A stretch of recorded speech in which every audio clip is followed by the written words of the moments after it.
Okay, Google, set a timer for 10 minutes. All right, 10 minutes, starting now. Hello. Hi, guys. Welcome back to my 10 minutes talk. It's a little bit crowded here, but hi. And I kind of want to talk about my voice because I had very, very bad voice for the past month. And I don't know why. Like, now it's actually a little bit better in the morning. But usually it's like when it gets to night before bed, like I will almost like completely lose my voice, and it will sounds like this, and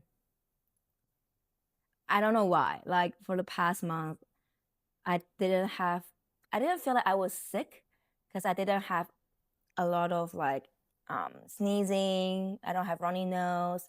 I don't have like typical like cold symptoms. But I did cough a lot, and then I did lose my voice. Like, and then my voice is not as clear.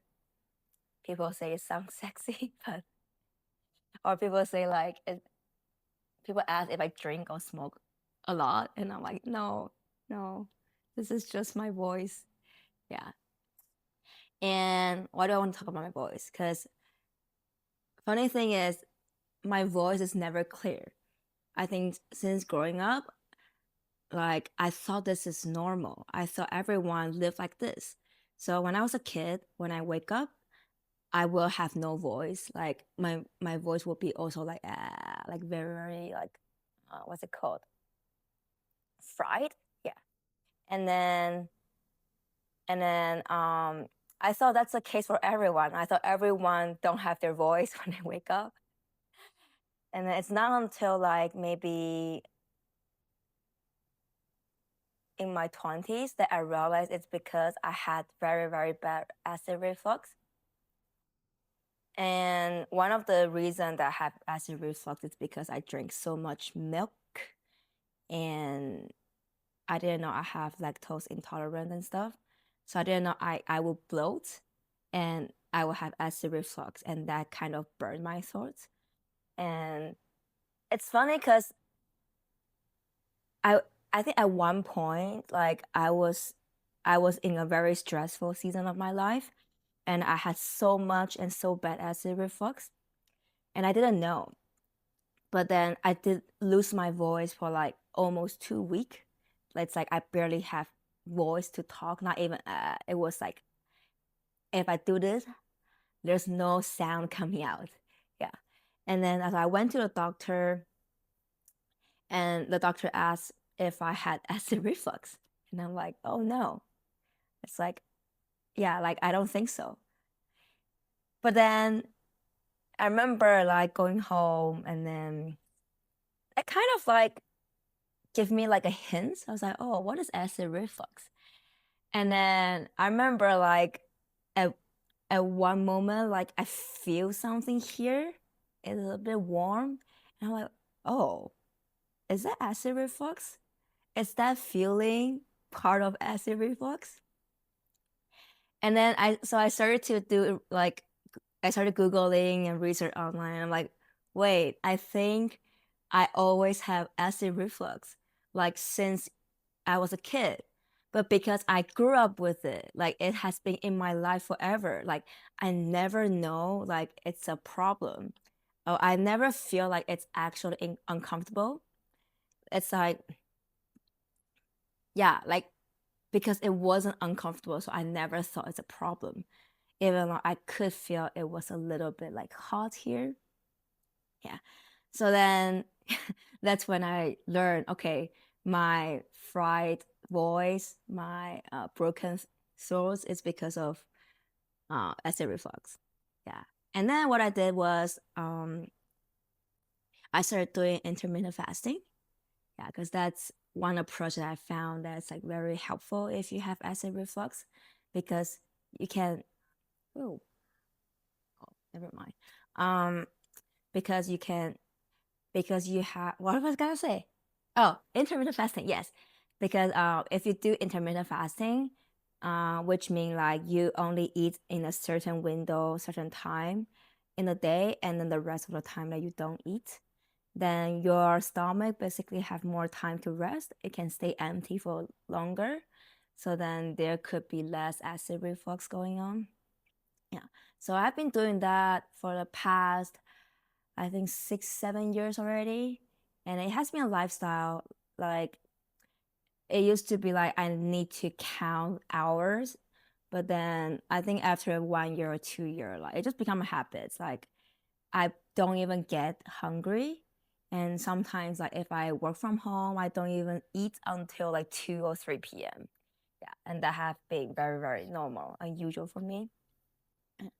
So this is the first thing I did to deal with my acid reflux. Another thing is I what was that? Oh, I still drink coffee, but then I stopped drinking coffee with milk because I learned that one of the reason I feel bloated, I feel acid reflux is because of milk. It's funny because when I was a kid, I love eating cereal. I have cereal like almost every meal. And when I was in college, I survived by eating cereal because it's cheap. And then the thing is, because I had lactose intolerance, so I get bloated. But then I thought I was full. I thought like I was full because of like that. And then, so I always thought like, oh yeah, I just eat cereal because I feel full very easily by cereal. I didn't know I was bloated. Yeah, like I wasn't aware of how my body feels. Yeah. And then, side notes, like why I still drink milk, even though I have lactose intolerance, is because I don't have diarrhea. Like what I have from lactose intolerance is actually constipation, which I also suffer a lot when throughout my childhood, and I didn't know it's because of milk. Because everyone have diarrhea if they have lactose intolerance, if they drink milk. But I'm the complete opposite. And I also learned that like very later on. Yeah. So I start eating lactase. I'm very, very grateful for the person who invented lactase. Like, I don't know why in Asia, in Taiwan, no one imports and no one make lactase. Because I know so many Asians who are lactose intolerant and they just suffer when you can literally eat one single small, not even a pill. It's just like small thing. And then you can drink milk. You can enjoy cheese and pizza. You can have yogurts. You can have all the good cake and ice cream.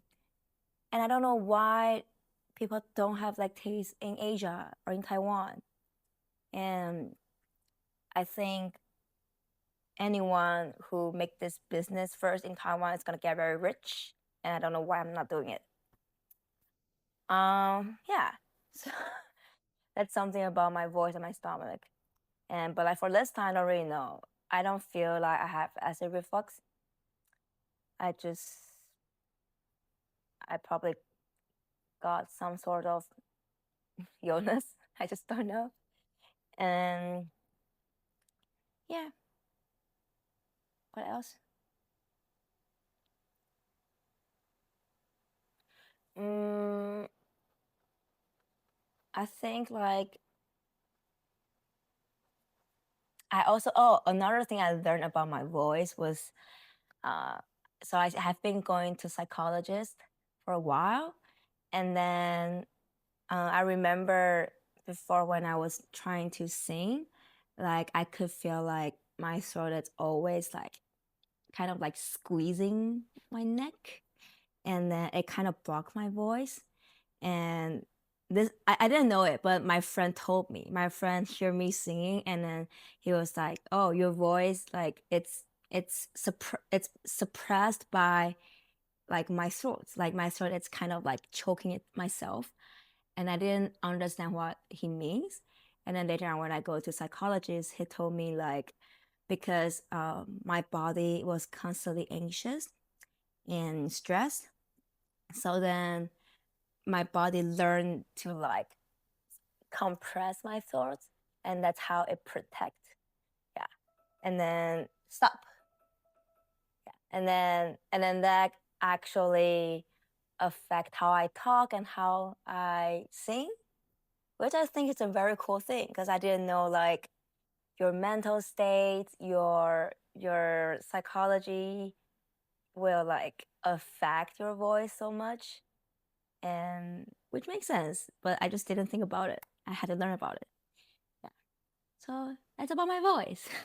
Thank you for learning about voice for 10 minutes. Bye bye.